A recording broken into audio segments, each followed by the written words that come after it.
Muito obrigado, presidente, pelas palavras. E eu realmente fiquei surpreso de ver o nível como esse seminário de pauta está sendo conduzido, né, com pessoas de alto gabarito, como o senhor já citou. E eu agradeço muito a oportunidade de estar aqui falando para vocês, porque realmente nós temos contra nós o governo, temos contra nós a mídia, porque há interesses particulares envolvidos nisso. Então, só nos resta lutar assim, corpo a corpo. E essa oportunidade de estar aqui falando para vocês, que são pessoas formadoras de opinião, não quero convencer ninguém, apenas dizer para vocês o que é que a ciência sabe e o que é que ela não sabe. Porque vocês depois, isso que é mais importante, vocês vão ser um polo difusor. E nós vamos multiplicar isso. Se cada um sair daqui, ou não vou dizer todos, se 10% que está aqui se convencer de que vale a pena, então esses 10% depois vão divulgar para mais outras 10 pessoas, e assim por diante, nós vamos acabar vencendo essa guerra. Então vamos devagar, mas vamos consistente e vamos para frente. Olhando então pela informação que eu recebi do que era o seminário, eu resolvi brindar vocês com 2 em 1.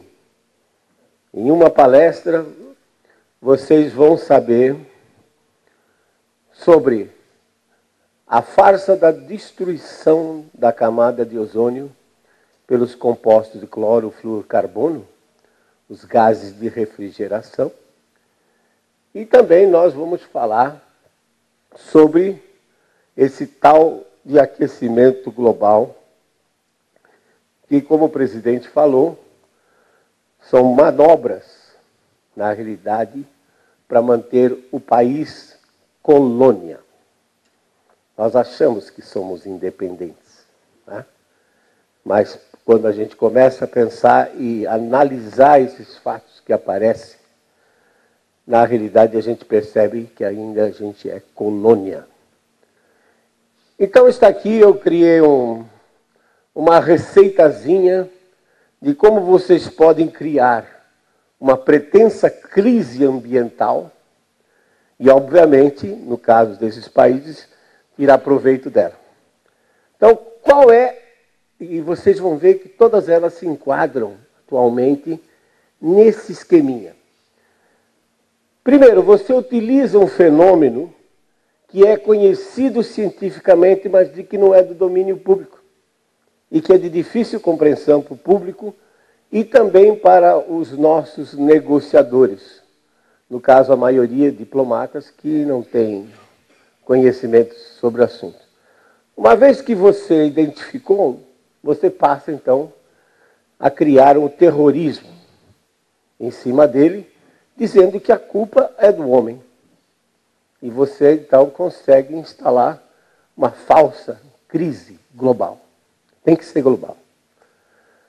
Convida cientistas do mundo, principalmente os subdesenvolvidos, que se sentem muito, né, lisonjeados por estar tendo uma passagem e hospedagem paga em Paris, em Londres, e participar de uma reunião, com o intuito de que eles endossem a farsa. E, em geral, as preleções todas são conduzidas por cientistas dos países desenvolvidos.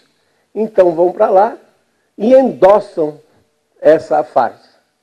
Aí entra a mídia com uma propaganda massiva, né, para então convencer a população de que realmente nós temos uma crise. Aí que é importante. Então, cria-se um painel de representantes de governo que, em geral, como eu disse, são diplomatas e não entendem nada dessa parte científica, e o objetivo deles é elaborar um protocolo que depois vai ser aplicado a todo mundo.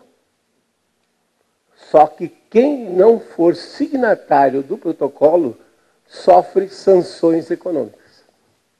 Então você passa a ser obrigado a assinar esse protocolo.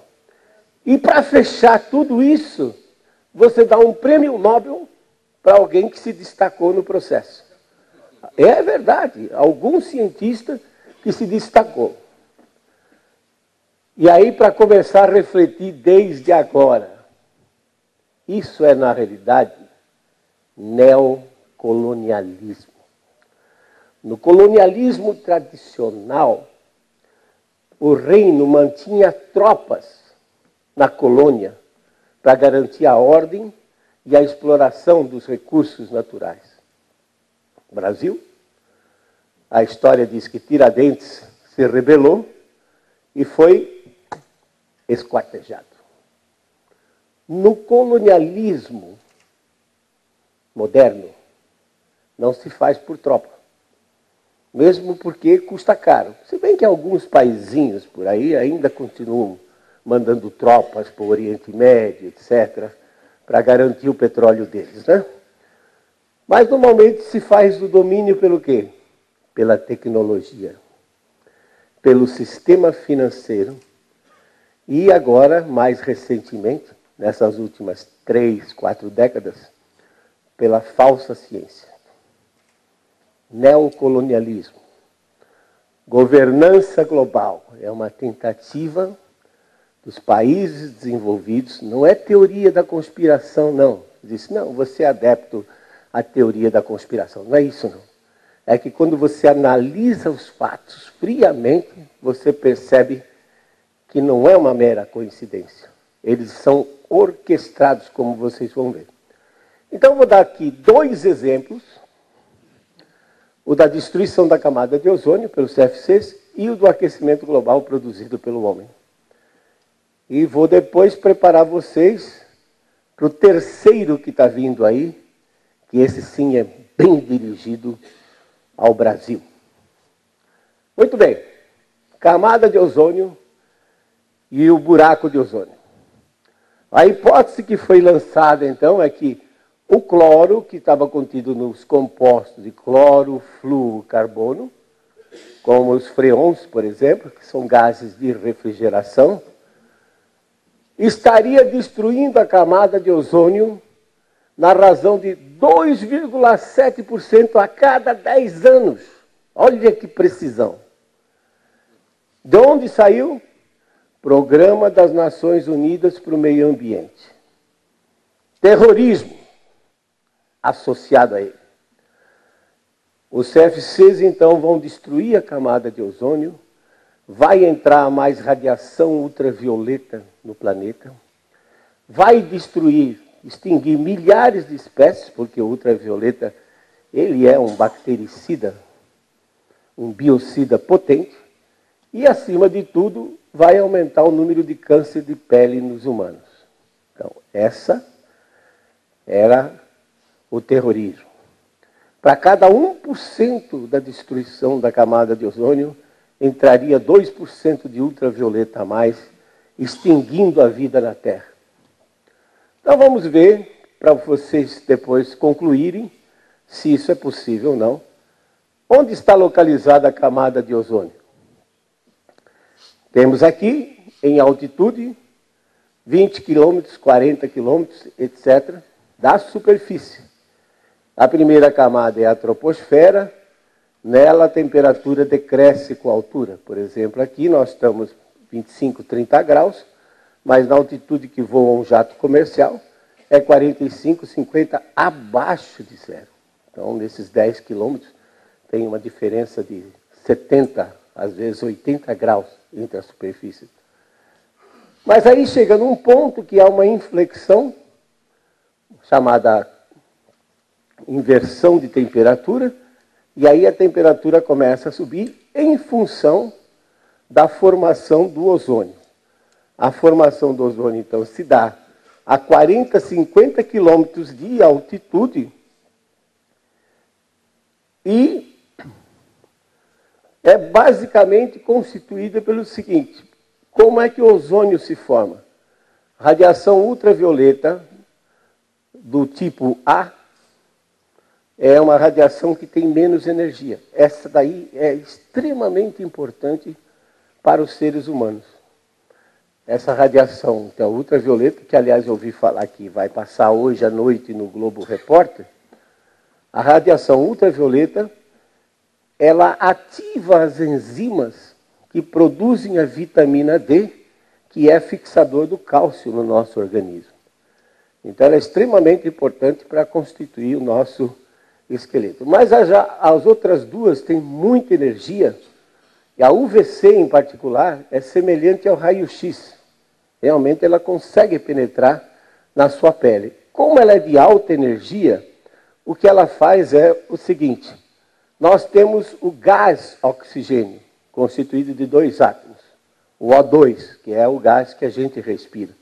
Então, lá em cima, na estratosfera, o oxigênio, a ultravioleta, quebra a molécula de oxigênio em oxigênios livres, que depois se combinam e formam o ozônio, que são os 3 átomos de oxigênio. Enquanto o oxigênio é vital para a nossa existência, o ozônio é extremamente oxidante e, por exemplo, acabaria com a hemoglobina nossa rapidinho devido à oxidação.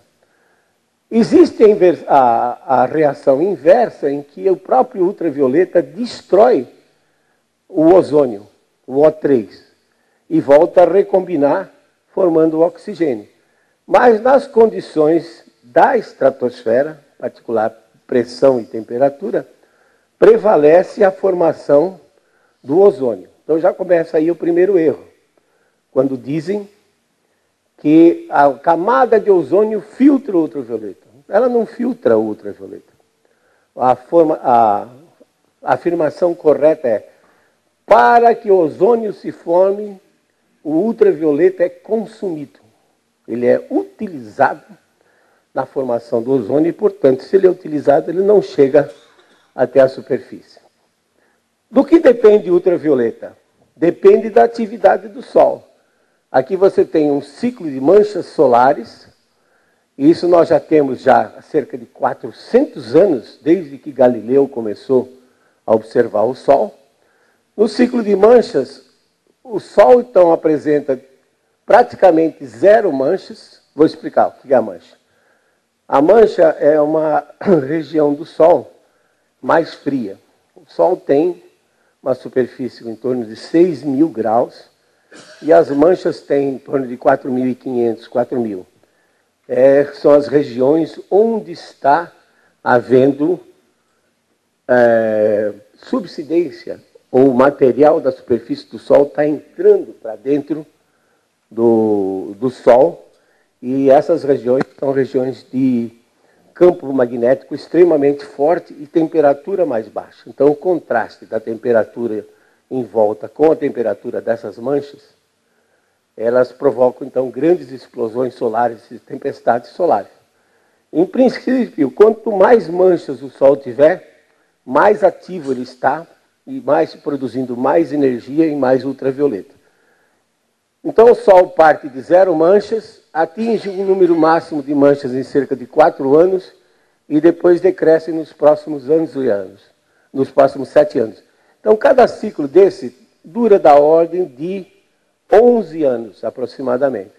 Mas vocês notam que no início do século XIX, nos anos 1800, o número de manchas foi baixo. Não chegou a 50.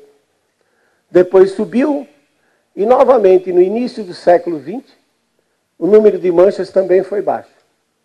Então, descobriram, e aí foi dado o nome ao astrônomo, ou físico solar, Gleisberg, no laboratório de observação lá da Suíça, descobriram que o Sol tem um ciclo de aproximadamente 90, 100 anos. A cada 90, 100 anos, veja o que é, 90, 100 anos. Isso é mais do que a existência de um ser humano. A cada 90, 100 anos, o Sol entra num mínimo de atividade, produzindo menos ultravioleta, menos energia. Foi assim, então, no início do século XIX, no início do século XX, e agora, a partir de dezembro de 2008, os físicos solares dizem que o Sol entrou num novo mínimo que ocorre a cada 100 anos. Então, nós estamos vivendo um momento muito interessante da ciência, que é, há 100 anos atrás, nós não tínhamos os dispositivos que nós temos hoje. Hoje nós temos vários telescópios apontados para o Sol. Em 2008 foi lançado um satélite em cooperação, a NASA em cooperação com a agência japonesa, para verificar a inversão de polaridade que ocorre no Sol. Enfim, hoje nós temos um monte de instrumentos para observar o Sol e como ele vai se comportar nesses próximos 20 anos, até o ano 2030. E eu tenho certeza que nós vamos aprender muito sobre o Sol e sobre a influência que ele tem em cima do clima da Terra e dos seres vivos. Porque uma das coisas que muda é o campo magnético solar, que nos protege do bombardeamento de partículas de alta energia que vêm do espaço. Por exemplo, quando explode uma estrela supernova, ela joga no espaço raios cósmicos, galácticos, que têm alta energia. E o campo magnético solar nos protege disso. Como ele está enfraquecido, nós vamos ter oportunidade agora de saber como é que esses raios cósmicos galácticos interferem na vida aqui na Terra. Então, nos próximos 20 anos, até o ano 2030, 2032, nós vamos ter o Sol, no mínimo, produzindo menos radiação, principalmente ultravioleta. Então, note aqui, no começo do século XX, a atividade solar era baixa, ela aumentou, atingiu um máximo em 1957, 58, e de lá para cá começou a decrescer. Ou seja, nos próximos 22 anos, a tendência vai ser, então, aqui está o máximo em torno de 1960, a tendência vai ser dos ciclos solares irem diminuindo e o Sol produzir menos energia. Como o ultravioleta é importante para a formação do ozônio, se o Sol passa a produzir menos ultravioleta, forma menos ozônio. Vejam o problema. Anotem isso aí.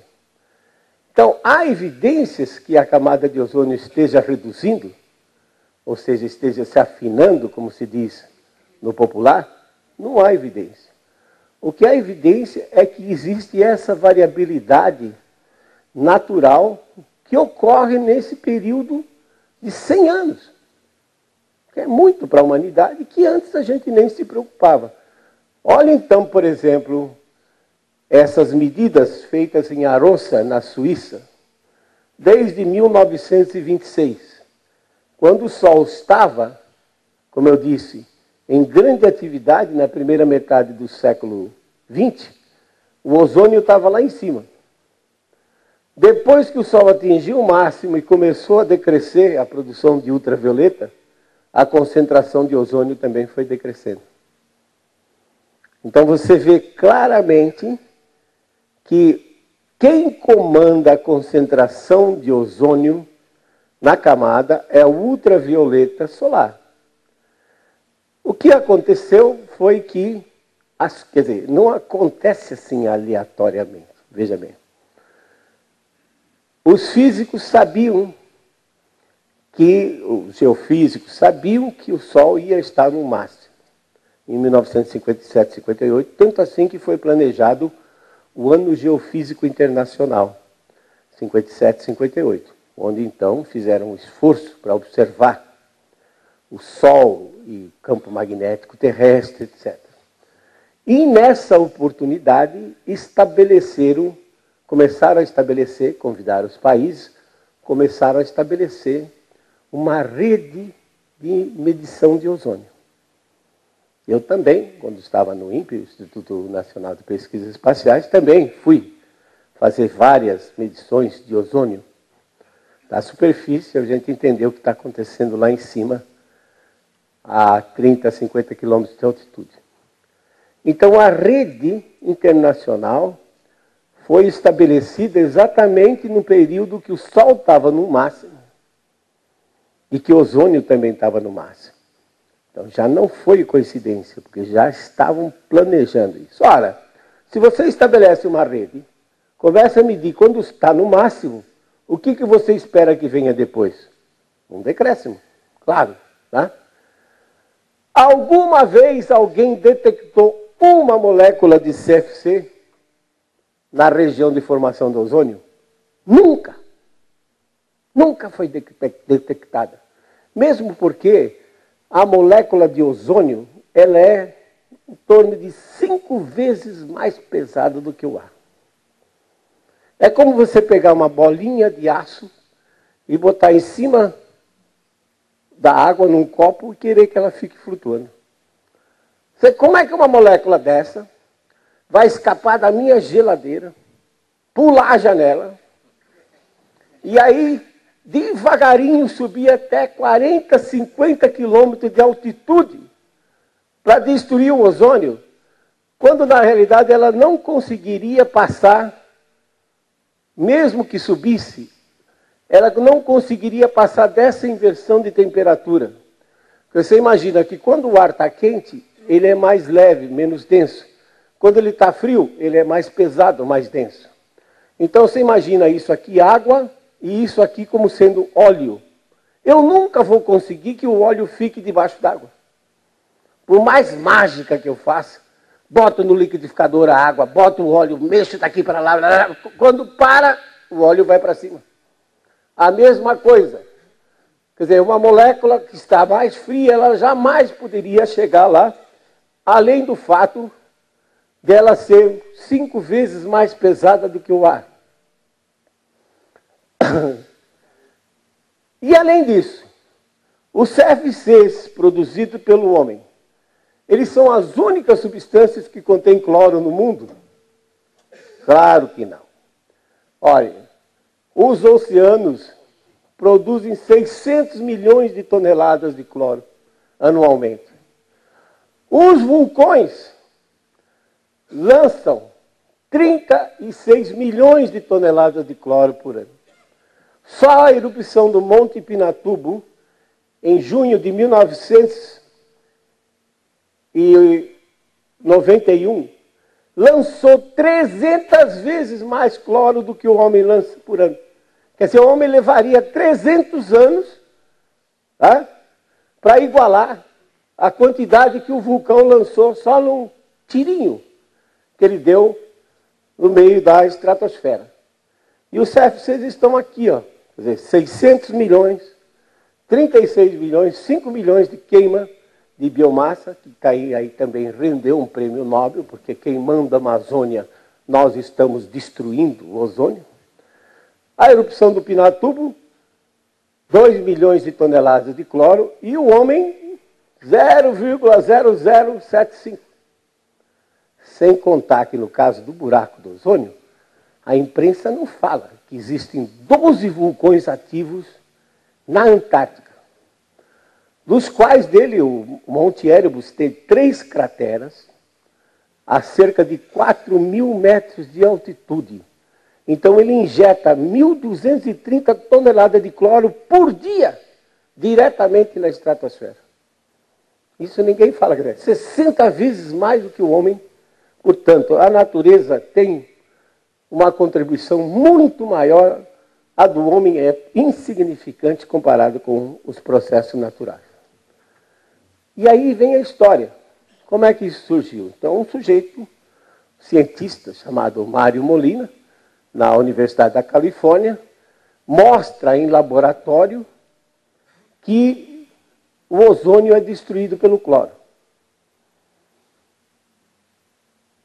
Essa, então, um conjunto de 6 equações, onde a quinta equação era crítica para a destruição do ozônio.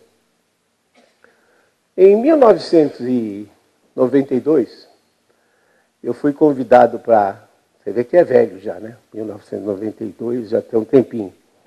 Fui convidado para participar da ECO 92, da conferência da UNCED, no Rio de Janeiro, num painel chamado A Proteção da Camada de Ozônio. Mário Molina, como criador da hipótese, era o palestrante e eu o debatedor. Tá? Depois da apresentação dele, eu mostrei isso, que era impossível uma molécula chegar até lá, e coloquei as equações dele e disse o seguinte: olha, Mário, a sua quinta equação parece que ela não está correta, porque o lado direito tem mais energia do que o lado esquerdo. E numa equação química sempre há dissipação. Se eu coloco 2 reagentes, parte vai perder calor e do outro lado vai ser, a quantidade de calor vai ser menor. Ele ficou muito furioso comigo, tá? Porque como é que eu, que não entendo nada de química, vou dar 0 ao professor Molhão e mandar ele de volta para os bancos escolares para aprender química? Tá? Aí fui eu que me irritei, peguei o microfone e disse: olha, Mário, esse problema politicamente já foi resolvido. Nós estamos em 1992, o protocolo de Montreal foi em 1987, há 5 anos atrás. Nós estamos aqui para discutir academicamente se a sua hipótese é válida ou não. Eu acho que ela não é, mas como você não tem condições de manter um debate acadêmico, eu considero minha participação nesse painel encerrada. E levantei, fui embora, um corredor com mais de 200 metros, sabela eu, cheio de gente. Fui embora. Resultado, o Mário foi Prêmio Nobel de Química em 95. Com essa equaçãozinha que o pessoal do Jet Propulsion Laboratory da NASA, veja quanto tempo eu tive que esperar. 1992, 2007. Tá? 15 anos depois, o pessoal do Jet Propulsion Laboratory mostrou que aquela quinta equação dele dificilmente ocorreria na estratosfera para destruir o ozônio. Devolve? Exatamente. Então esse é o problema. E aí vocês veem que como é que a coisa ocorre. Quer dizer, não há evidência nenhuma, nunca foi demonstrado. O buraco é perfeitamente natural, depende das condições prevalecentes naquele ano, e também o fato de que o ozônio é produzido aqui na região tropical, que tem mais ultravioleta, e é transportado em direção aos polos. Agora, quem foi que saiu ganhando? Aí você tem que usar sempre o raciocínio inverso. Quando você vê a coisa muito massificada, você para pensar e diz assim: quem é que vai ganhar com isso? É semelhante àquela história do Sherlock Holmes, no livro O Cão de Baskerville, em que o inspetor chega para o Sherlock e diz assim: e o senhor tem alguma coisa mais a acrescentar? Ele diz: tenho. O que é que é? Na noite do crime, o cão não latiu. Mas o que é que tem a ver isso? É sinal que o assassino era amigo da vítima. Tá? Então, quando a gente olhar ao contrário, quem é que saiu ganhando, você percebe claramente que não existe ciência alguma. Quem foi que saiu beneficiado? Então, os CFCs foram extintos em 1987 pelo Protocolo de Montreal. Na época, eu tinha muito acesso a Fernando Collor como presidente. Não tinha internet, né? Mal estava começando. Pensar em informática naquela época era coisa ainda... Aí mandei um fax para ele, 4 páginas, dizendo por que o Brasil não deveria assinar o protocolo de Montreal. Eu sei que ele recebeu, porque depois o superministro Zé Goldenberg mandou um assessor vir conversar comigo.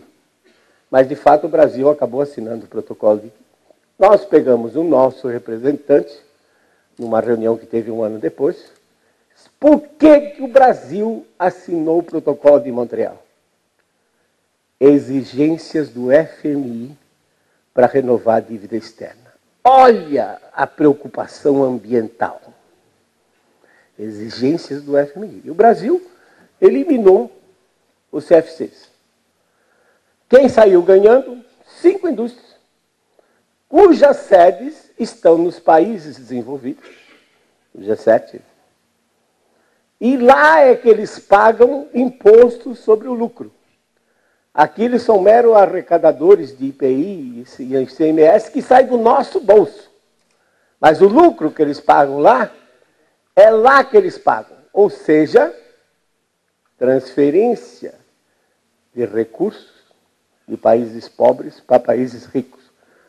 A Allied Chemical Corporation, sede nos Estados Unidos, a DuPont, que fazia no Brasil Freon 11, Freon 12, com sede no Canadá, a ICI, Imperial Chemical Industries, com sede na Inglaterra, a Toshen, do Grupo Elf francês, e a Hoechst alemã, que, por mera coincidência, é patrocinadora da Fundação Roberto Marinho e do Globo Ecologia. Não, isso é uma mera coincidência. Né?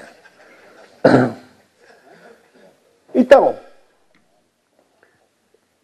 a OMC, Organização Mundial do Comércio, ela dá 20 anos, garante 20 anos a patente, no caso de gases, produtos químicos como esse.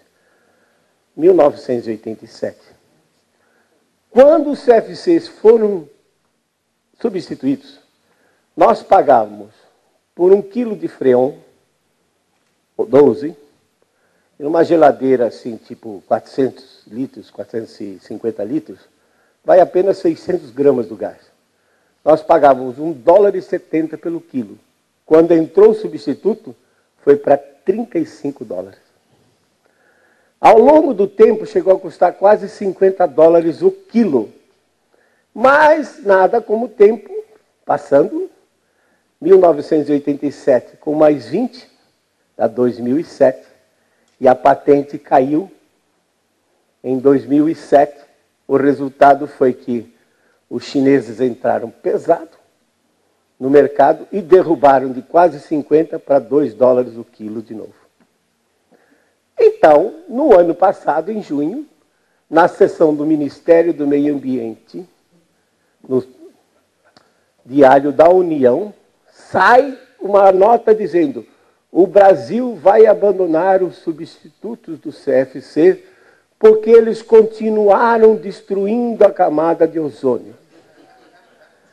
E vai adotar novos gases. Para quê? Para que a gente continue mais 20 anos pagando royalties, direitos autorais de propriedade, porque agora esses gases são de domínio público. Então, qual foi a culpa dos CFCs? Nenhuma. Eles eram gases fantásticos, não corrosivos, não tóxicos. O substituto aparecia na embalagem uma caveirinha dizendo: cuidado, se inalado pode levar à morte. E os CFCs não tinham, não eram tóxicos, não eram corrosivos. E tivemos então que mudar toda uma linha de geladeira, de compressores e tudo mais, para poder se adaptar a esse gás. A culpa deles é que eles eram de domínio público. E agora os HFCs, que são os substitutos, também se tornaram de domínio público, então eles continuam destruindo a camada de ozônio. Ora, vocês viram que o Sol vai estar quietinho até 2030. Né? Vai entrar um terceiro gás, e aí até 2030 a camada de ozônio vai continuar baixa, então daqui mais 20 anos vão substituir esse substituto, porque ele continuou destruindo a camada de ozônio. Então essa é a história do CFC, e agora percebam que o aquecimento também seguiu a mesma receita. Cria-se, então, essa problemática de que a temperatura do mundo está aumentando. Mas aí, disseram, isso é por conta das emissões de gás carbônico. De onde sai o gás carbônico? Gás carbônico sai da queima de petróleo, da queima de carvão mineral, que é utilizado para gerar energia. 80% da matriz energética global depende ainda do petróleo e do carvão mineral. E o gás carbônico sai também da queima de florestas tropicais.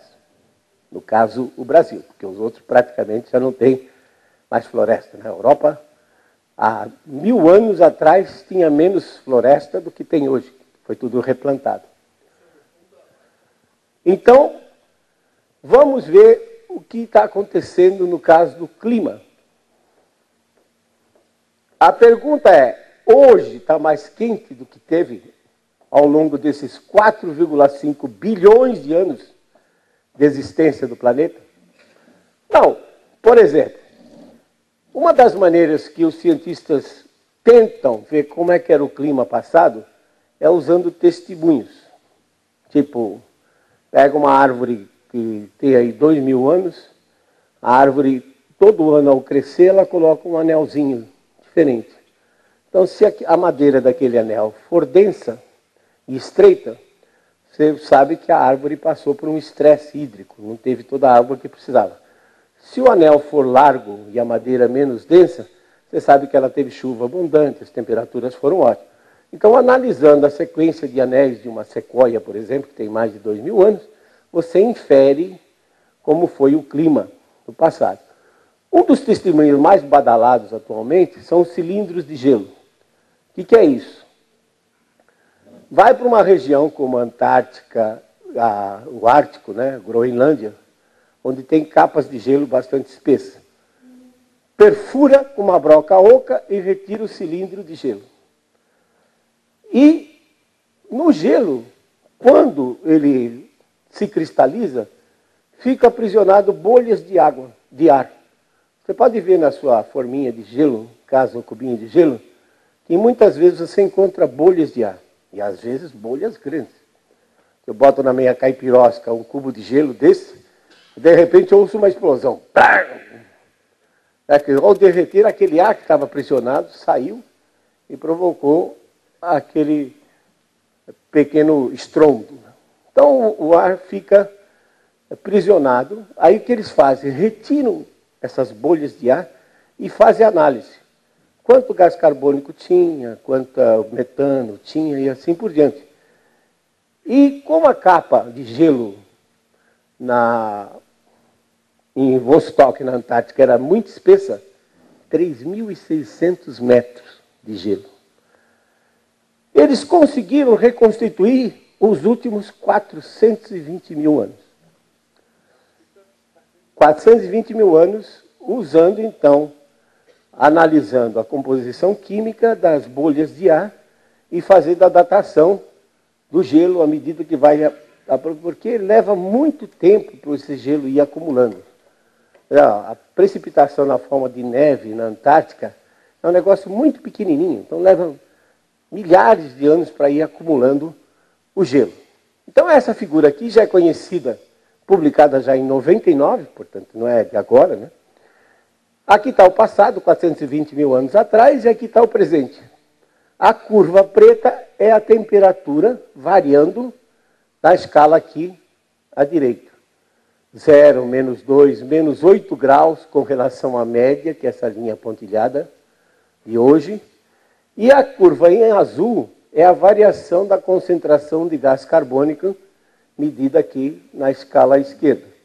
280 partes por milhão, hoje já chegou a 400 partes por milhão, indicando que a concentração de CO2 na atmosfera vem subindo. O que a gente aprende aqui? Então, cada período desse é uma era glacial. Aqui, então, está um período há 130 mil anos atrás, quente, com temperaturas acima do que está hoje, note. E aí a temperatura começou a decrescer. Chegou a um mínimo em torno de 8 a 10 graus abaixo do que está hoje. E depois, rapidamente, ela subiu. Rapidamente, sob o ponto de vista geológico. Levou uns 5.000 anos para subir. Mas, sob o ponto de vista geológico, isso é um instantezinho. Né? Então, o que a gente vê nisso aqui? Quando você olha as duas curvas, você diz, ó, pico de temperatura, um pico de CO2. Um pico de temperatura, um pico de CO2. Você diz, bom, o CO2, então, sobe quando a temperatura sobe. Que foi o que eles concluíram, porque ao analisar, eles perceberam que a temperatura subia 800.000 anos antes do CO2 subir. Portanto, daqui ficou evidente de que não é o CO2 que comanda. Ao contrário, ele é resultado do aumento da temperatura. E a gente vê muito bem nesse retângulo aqui, ó.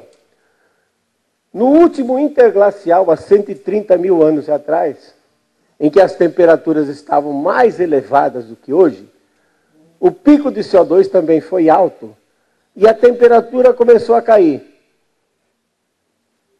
E o CO2 também. Aí você para perguntar, peraí, se tinha essa concentração alta de CO2, para onde é que foi esse CO2 que decresceu? Para a vegetação não pode ir, porque numa era glacial a vegetação diminui. Escapar para o espaço? Provavelmente não. Para onde ele foi? Para dentro dos oceanos. Mas isso aí, veja bem, é algo que você vê constantemente, diariamente, e não para pensar. É a bebida com gás. A água com gás, o refrigerante. Eu, particularmente, prefiro uma cerveja. É um exemplo. Quando você vai para o boteco, depois de um seminário exaustivo como esse aqui, o garçom chega, você ouve aquele ploc. Você já devia ficar com peso na consciência, porque você está liberando o CO2 para a atmosfera e contribuindo para o aquecimento global. Mas ninguém pensa nisso na hora. Você coloca a cerveja no copo. Aí você vê aquele monte de bolinha subindo. Cuidado, a espuma é artificial. Ela é feita por um detergente incolor, inodoro, insípido e biodegradável produzido pela Henkel em Jacareí. E você acha que a espuma é linda, maravilhosa? Sabão. Escuta. Aí você vê as bolinhas subindo. Aquelas bolinhas subindo. Mas se fica um pouco no copo, o cara não bebe, de repente você olha para o copo, não tem mais bolinhas. Sumiram as bolinhas. Ficou choca. O que foi que aconteceu? O líquido, a temperatura do líquido, ao subir para se igualar com a do ambiente, expulsou o gás que estava em solução. Ou seja, a solubilidade do gás no líquido vai inverso com a temperatura. Quanto mais frio tiver, mais retenção do gás. Quanto mais quente, mais expulso o gás. Agora, transfiram o princípio da cerveja choca para 71% de oceanos que cobrem esse planeta. Quando os oceanos se esfriam, eles retiram gás carbônico da atmosfera.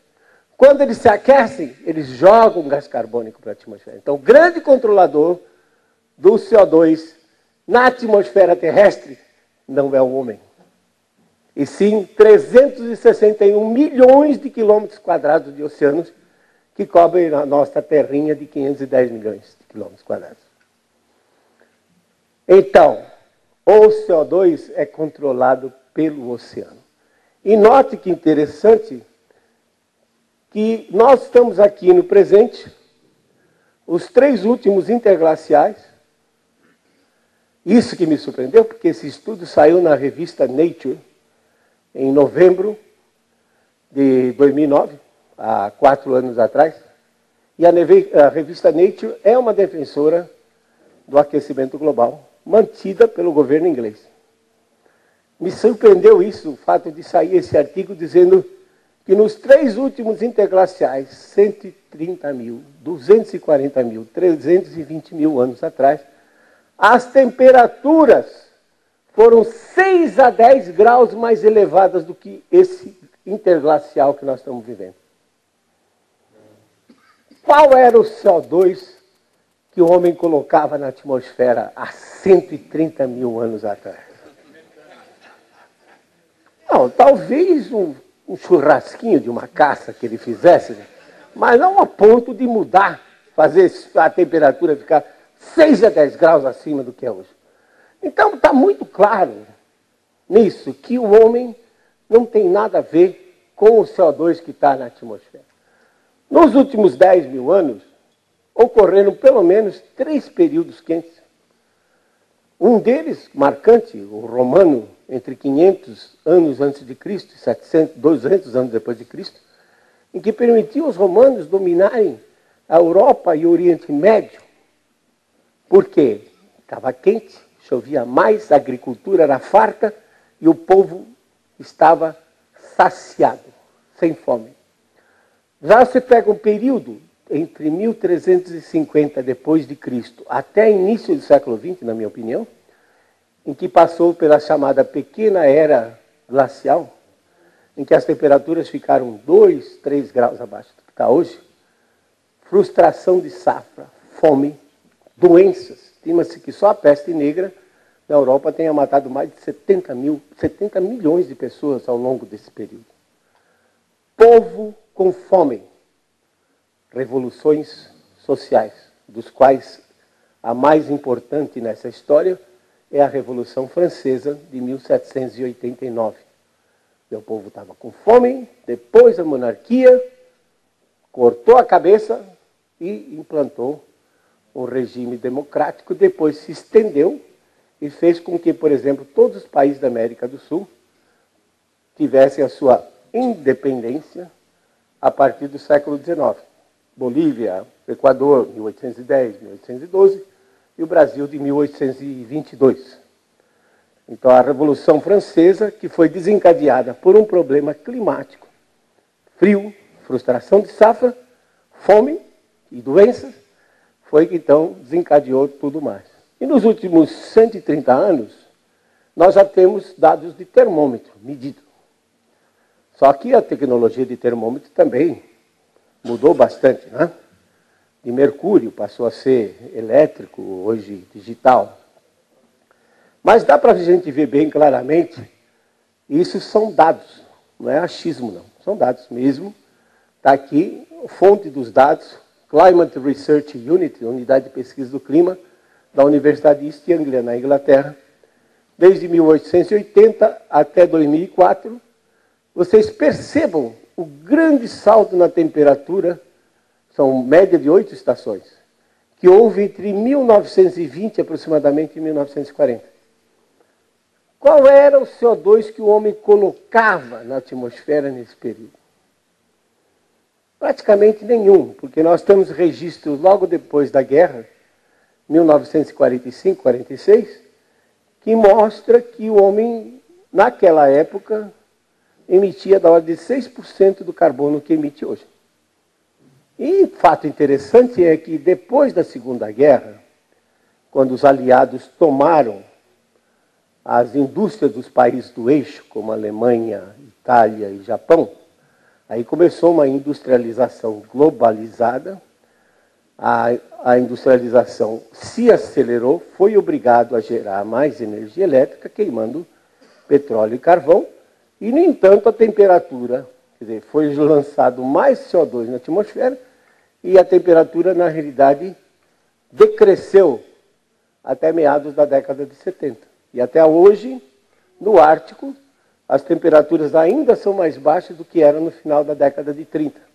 Que, se vocês forem olhar, também as temperaturas mais elevadas no Brasil, pelo menos aqui no Sul, também foram nessa década de 30, como foram nos Estados Unidos, e como foi também, por exemplo, aqui a série de Paraguai, no aeroporto de Paraguai, em Assunção, desde 1890, você percebe claramente que as temperaturas mais elevadas foram na década de 30, 40, e de lá para cá a temperatura tem decrescido e não aumentado, então isso não suporta absolutamente a hipótese de que o mundo esteja se aquecendo. Se eu pegar dados de satélite, os satélites estão operacionais também desde 1979. São 30 anos de dados de satélite. O satélite tem a vantagem que ele enxerga. O termômetro está em cima do continente. Os satélites e os continentes representam apenas 29% da superfície terrestre. Os satélites enxergam os continentes e enxergam os oceanos também. E você pode perceber claramente que não há evidência de aumento de temperatura. Está aqui oscilando em torno do zero, talvez um pouquinho resfriado nesses últimos 10 anos. Ops. Mas 10 anos não quer dizer nada em termos de clima. E tem picos como esse aqui, ó, que é o famoso El Niño, em 1987 e 88, 1997 e 98. Os El Niños, esse fenômeno oceânico que ocorre no Pacífico, em que a temperatura aumenta 4, 5, 6 graus acima da média. Quando ocorre um El Niño, então ele libera muito calor para a atmosfera. A atmosfera é aquecida por baixo, em contato com a superfície. E quando ocorre um El Niño, que cobre aí 50 milhões de quilômetros quadrados no Pacífico, então joga muito calor na atmosfera e a temperatura global aumenta, como a gente vê nesse caso aqui de 97, 98. Mas retirado esse El Niño, que foi um evento esporádico, você percebe claramente que a temperatura não mostra evidências de aumento. Aí a pergunta, então por que o cidadão sente, é isso que eu estou dizendo, que um dos esquemas que eles usam é pegar um negócio que é meio nebuloso, é difícil explicar. No caso, por que o cidadão sente que está mais quente? E você pode conversar com qualquer pessoa mais idosa, 60, 70 anos, 80 anos, vai dizer, não, hoje é muito mais quente do que era há 70 anos atrás. A razão está no fato de que hoje o homem se aglomera em grandes centros urbanos. É um fenômeno global. 55% da população do mundo vive nas cidades. No Brasil, segundo o censo do IBGE de 2010, 82% da população brasileira está vivendo nas cidades. Ora, a cidade tem um microclima totalmente diferente do campo. E a gente explica fisicamente isso. A energia radiante proveniente do Sol, ela é dividida em dois fluxos. Um que vai para evaporar água, que constitui o ciclo hidrológico, e outro que vai para aquecer o ar, H. Por exemplo, nós fizemos pesquisa na Amazônia, nós temos uma torre instalada lá que completou em agosto desse ano 30 anos. 30 anos essa torre foi colocada, nós colocamos lá, agosto de 1983, e ela está lá até hoje.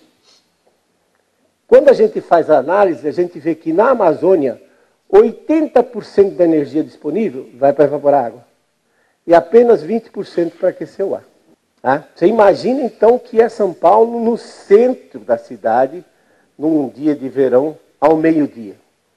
Certamente as temperaturas são 10 a 12 graus mais elevadas do que se estivesse na Cantareira. Não tenha dúvida, é um problema de microclima. Mas o cidadão não vive no mundo, ele vive ali, na cidade. Então ele tem a impressão que o mundo está se aquecendo. Mas não, é o microclima dele que está aquecendo. O CO2 emitido pelo homem, ele é, de novo, a mesma comparação. Cloro emitido pela natureza. O CO2 emitido pela natureza é infinitamente maior do que o CO2 emitido pelo homem. Fluxos naturais são 200 bilhões de toneladas de carbono por ano, que sai dos oceanos, sai do solo, sim, porque solo respira. Solo contém bactérias aeróbias. E elas convertem, usam oxigênio, como nós usamos, e eliminam o gás carbônico. E, obviamente, a vegetação, que usa o gás carbônico na troca da fotossíntese, mas que também planta respira. A minha avó dizia, não pode ter planta no quarto à noite, dormindo, porque a planta vai competir com o oxigênio. Besteira, ter tanto oxigênio por aí, mas os antigos achavam que você não devia ter planta dentro do quarto, porque ela respirava e competia com o oxigênio que você estava respirando. 200 bilhões de toneladas. Qual a incerteza que nós temos nisso? 40 bilhões de toneladas. Quanto é que o homem coloca? 7. Quer dizer, nesses 200, nessa segunda casa aqui, eu não sei se é um 4 ou se é um 6. Eu não sei se é 160 bilhões ou se é 240 bilhões. E a diferença de 160 para 240 dá 80 bilhões de toneladas. E o homem coloca menos de 10% da incerteza, 3% dos fluxos naturais.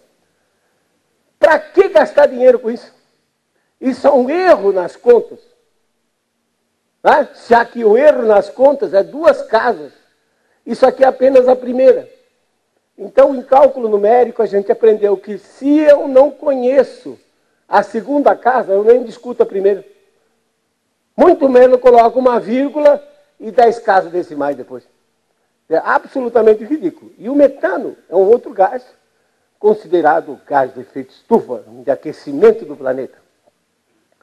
Metano é produzido pela decomposição da matéria orgânica, matéria vegetal. Por exemplo, arrozais, planta arroz alagado, colhe o grão e deixa a planta na água. Ela apodrece e emite metano. Cupim, tá? Ataca os nossos móveis em casa, as esquadrias, também libera metano. E olha como tem cupim, rapaz, é uma coisa incrível, difícil de controlar.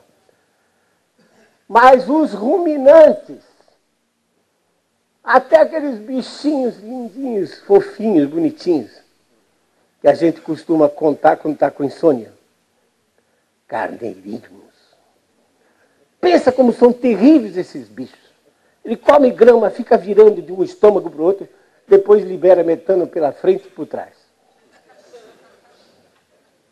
Vocês dão risada? Mas aí vem as políticas públicas decorrentes da falsa ciência.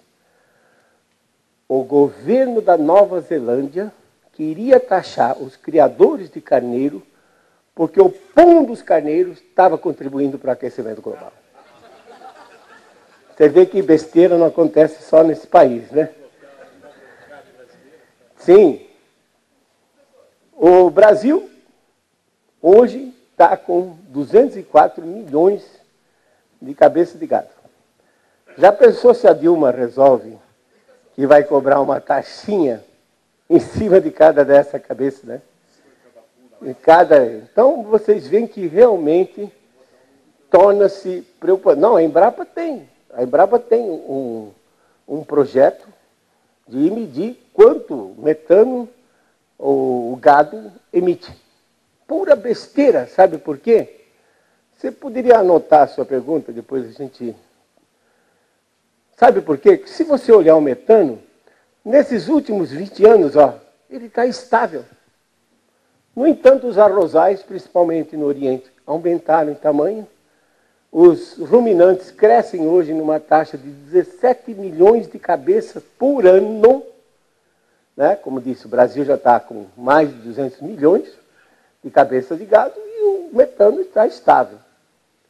Provavelmente esse metano aumentou na década de 60 e 60, porque quando se perfurava poço de petróleo, deixava os gases escaparem, ou queimava, vazamento em gasoduto, porque a energia era barata, então ninguém ia se preocupar em dar manutenção. Mas agora, como a energia é mais cara, essas coisas estão sendo utilizadas, então é provável que a fonte de metano, na realidade, deixou de existir, ou seja, não tem nada a ver com a vegetação e com os ruminantes. Não vou discutir muito, mas eu posso mostrar que que o efeito estufa, que é o pilar básico de toda essa teoria do aquecimento global, ele está furado cientificamente. Ele vai contra as leis básicas da termodinâmica e da conservação de energia. Simplesmente pelo seguinte, porque uma molécula de CO2, que é um carbono e 2 oxigênios, ela tem uma estrutura e ela só absorve a radiação infravermelha que faça com que ela entre em ressonância. Se for de comprimento de onda ou frequência mais elevada, passa direto. Se for mais baixo, passa direto. Se for exatamente na estrutura que é a molécula, essa molécula vai absorver e ela vai vibrar e rodar. Só que quando ela vibra e roda, isso são movimentos mecânicos, energia cinética. Aí ela se choca com as outras 2.600 moléculas de nitrogênio, que é o maior constituinte da nossa atmosfera, 78%, oxigênio, 21%, então só esses dois gases constituem 99% da nossa atmosfera. E o CO2, 0,04%. Então, para cada molécula de CO2, existe pelo menos 2.600 moléculas de nitrogênio e oxigênio. Se ela vibra ou roda, ela se choca e transfere essa energia, semelhante a uma bola de bilhar. Eu jogo a preta na branca, a branca vai, bate na preta e transfere energia para a preta. A mesma coisa. O CO2 absorve a energia, vibra, se choca com as outras que estão em volta dele e transfere essa energia. Portanto, ele não pode emitir e não pode impedir que a radiação escape para o espaço exterior. Então, dá para demonstrar que esse negócio de efeito estufa, que já tem mais de 100 anos que vem se falando sobre isso, não passa por uma análise séria dentro, por exemplo, da mecânica quântica ou da física quântica. Então, aí entra o protocolo. Protocolo de Kyoto, em 1997, se propunha a reduzir 5% das emissões humanas, 5% de 7 bilhões, 0,3 bilhões. O que é 0,3 bilhões comparado com 200 bilhões de fluxo natural? É como dizer assim, presidente, o senhor me deve 200 milhões de dólares, mas não esqueça de pagar os 30 centavos. Não é? Então, gastou-se, continua-se gastando muito dinheiro para atingir essas metas que não foram atingidas. Por quê? O próprio Japão, onde foi costurado o protocolo de Kyoto. Depois de Fukushima, 2010, não vai usar mais nuclear. Como é que tem energia para o seu povo e para continuar o crescimento? Queimando petróleo e carvão. Isso é redução? Não, é aumento, porque deixou de ter as nucleares. Alemanha, até 2020 tem que desativar todas as nucleares. Está queimando o quê? Carvão. O ano passado ela concluiu 2 termoelétricas de 2 gigawatts de potência cada uma. Está construindo 5 nesse ano. E a meta para os próximos 5 anos é totalizar 22 termoelétricas a carvão, emitindo mais. Então, os próprios países que são os que são a locomotiva do protocolo, não estão cumprindo. E não vão cumprir, porque eles sabem que o CO2 não controla o clima global e o que precisa é de energia elétrica para crescer. Aí vem uma pergunta para reflexão. Se não existe crise climática, o CO2 não controla o clima global, para que reduzir as emissões? Então, só tem uma resposta para isso. Porque 80% da matriz energética depende do petróleo e carvão. Reduzir as emissões significa gerar menos energia elétrica. São 47 países no mundo que têm o IDH, o Índice de Desenvolvimento Humano, bom. E os outros 160? Quer dizer, reduzindo as emissões e reduzindo a geração de energia elétrica, que hoje é fundamental, é a mola que move o mundo, a energia elétrica. Nós nem estaríamos aqui se não tivesse energia elétrica. significa menor desenvolvimento. Então você vê claramente que o que está por trás não é o CO2, não é a preocupação ambiental, mas sim reduzir a geração de energia para que o crescimento reduza, em particular dos países em desenvolvimento mais avançado, como é o caso dos BRICS, né, que depois entrou também a África do Sul, Brasil, Rússia, Índia, China e agora a África do Sul, que são países que podem, no futuro próximo, liderar. E tem países como a Inglaterra, que já lideram há mais de 1000 anos esse mundo e que não querem perder sua hegemonia. Então, se você vai olhar a Inglaterra, um paísinho pequenininho, sem recursos naturais, sem recursos energéticos, se você fizer um estudo de sustentabilidade, você diz, não cabe mais do que 14, 15 milhões de pessoas. Tem 65 milhões. Não tem mais indústria, porque a indústria é pesada. A mão de obra ficou muito cara, foi transferido para a China. Vive do quê? Agiotagem. Né? Explorando os outros países. Então, são esses países que, sob o pretexto de que o CO2 aumenta a temperatura global, não querem, então, que a gente se desenvolva. E você vê claramente, os dados estão aí, ó, não mentem. A temperatura está estável nesses últimos 16 anos e o CO2 já aumentou 8%. Se o CO2 aumentou 8%, por que a temperatura ficou estável? Aí entra o terrorismo. O degelo no Ártico, causado pelo homem. Conversa. Veja, 1925, aqui está a variação da temperatura do Oceano Atlântico Norte. 1925 passou de frio para quente. Então, o que acontece? O que aconteceu? O Ártico teve um aumento de temperatura. Por quê? As correntes oceânicas tropicais levam mais calor para os oceanos fora dos trópicos. A água quente, então, entra por debaixo. Veja aqui, então, de 1925 até mais ou menos 1963, houve um grande degelo no Ártico. Você tem registro, eu mesmo tenho cópia de relatos de várias expedições que foram para o Ártico, 1926, 1932, 1938, uma expedição norueguesa, para ver por que o Ártico estava derretendo. E, no entanto, o homem não colocava praticamente CO2 nenhum na atmosfera. Novamente, agora, 1995, você vê que o Atlântico passou de frio para quente. Então, o que acontece? As correntes marinhas pegam esse calor e jogam para dentro do Ártico. Então, o gelo é flutuante. E você sabe que no gelo flutuante, 10% está fora d'água e 90% está dentro. Então, se a corrente, água mais quente, da ordem de meio grau, 0,7 graus, entra por debaixo, em contato com o gelo, ela derrete parcialmente o gelo submerso.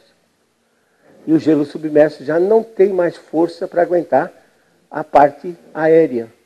E a parte aérea colapsa, desmorona. Preste atenção nesses filmes que mostram o tal do degelo. Você não vê o gelo virando água e escorrendo, como seria num cubinho de gelo em casa. Você vê o gelo desmoronando, quebrando. Por quê?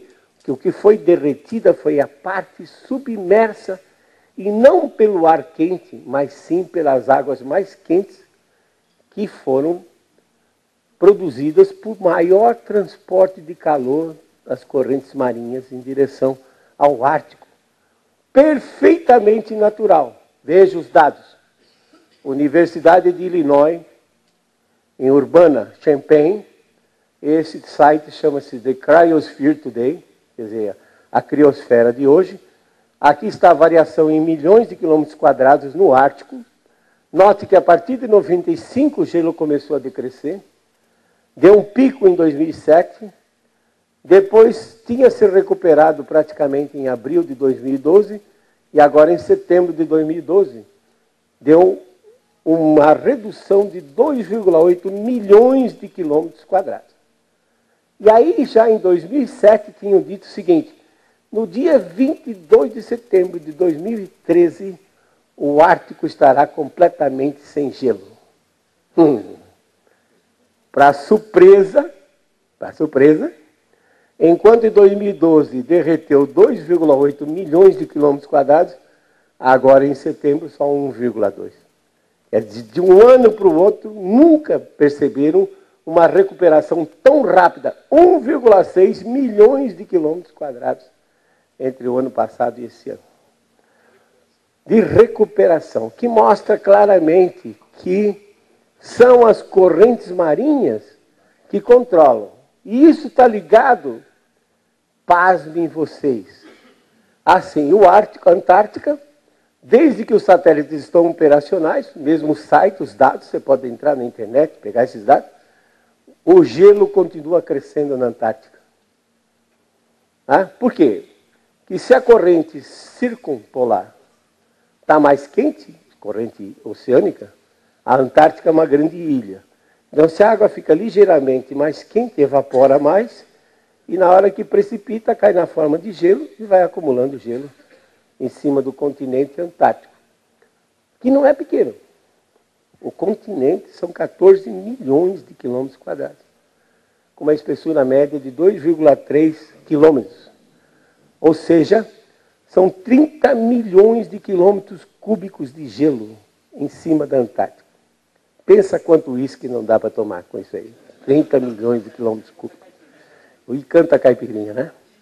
Claro que se esse gelo derreter, o nível dos mares pode aumentar em 100 metros. Mas para ele derreter, precisa rebocar a Antártica aqui para a região tropical. Que enquanto ela estiver lá, num verãozão de lascar, a temperatura é 20 graus abaixo de zero. A meu freezer trabalha com menos 18, menos 20, aquele gelo nunca vai derreter, não tenha dúvida. Veja aqui, ó, a situação em setembro de 2012 só tinha isso de gelo. Hoje já está quase com tudinho que representa a linha amarela. Na Antártica, o normal seria a linha vermelha e algumas regiões ultrapassou, indicando claramente que tinha mais gelo na Antártica. Isso, então, o aquecimento não é global. Como vai derreter aqui e aumentar lá. Né? Outra parte do terrorismo. O nível do mar vai aumentar. Eu fiquei extremamente preocupado, que eu moro em Maceió, na Prajuçara. Na minha varanda eu vejo aquele marzão ali. Horrível, né? Se o nível do mar, no relatório atual que saiu do IPCC, agora, final de setembro, o 5, eles estão um pouco mais veementes. Antes eles estavam modestos, na ordem de 60% até o ano 2100. Agora eles passaram para 98 centímetros. Eu fico preocupado, mas por que 98? Por que não 99? Por que não arredonda logo para 1 metro? Porque aí fica mais fácil escrever 1 metro. Não, é 98 centímetros agora, o último relatório de um mês atrás. Al Gore, aquele que foi premiado com o Prêmio Nobel da Paz, ainda bem que é Prêmio Nobel da Paz, a gente sabe que é um prêmio político. Se fosse um prêmio importante, poderia ser um de física, medicina, mas o Prêmio Nobel da Paz, quer dizer nada, porque no ano seguinte o Obama ganhou o Prêmio Nobel da Paz por ter mandado 30 mil soldados para o Afeganistão matar gente lá. Estava controlando a paz mundial. Né? Então o Al Gore teve o seu documentário com o Oscar em fevereiro, depois em agosto de 2007, ganhou junto com o IPCC, o Painel Intergovernamental de Mudança Climática, o Prêmio Nobel da Paz. O Al Gore disse que vai subir 6 metros. 20 pés, é o que ele disse no relatório, no documentário. Como o pé é uma unidade inglesa equivalente a aproximadamente 30 centímetros, então 30 centímetros vezes 20 dá 6 metros. Preocupante isso. Muito preocupante. Mas, anotem aí, Al Gore mansão Montecito, Califórnia. E se você entrar no Google, vocês vão ter acesso à fantástica mansão, as fotos da fantástica mansão que ele comprou em 2008, dentro daquela crise imobiliária. Dizem que a mansão valia uns 25 milhões de dólares, ele pagou só 9 milhões de dólares. Só isso. Aí tem uma das fotos que você está assim no deck da piscina. Você olha assim aquele marzão pacífico se estendendo até o horizonte.